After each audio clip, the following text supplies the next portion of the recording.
Alright, so exchange Rubik's Cube. Okay, so 1, 2, 3, go!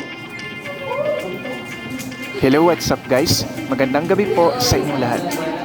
Natutunghayan niyo po ang laro sa pagitan ng dalawang magagaling na players ng grade 9. Kung sino man dito ang unang makabuo ng 3x3x3 Rubik's Cube ay siya na ang tatanghaling champion at automatically siya na ang magre-represent ng ating school sa division level. Dalawang players na lang ang naiwan sa ating championship game. Talagang ginalingan naman ng ating dalawang natitirang players sa kanilang nilalarong Rubik's Cube. Pabilisan po sila na unang makabuo ng 6 faces ng Rubik's Cube.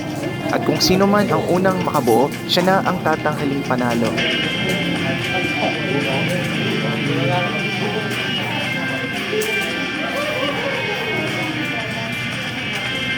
At ito na nga guys, malapit na po nilang mabuo ang ating Rubik's Cube.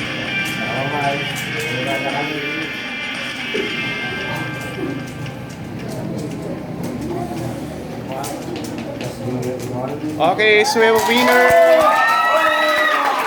Congratulations sa ating winner na si Christine Joy F. Lumibaw.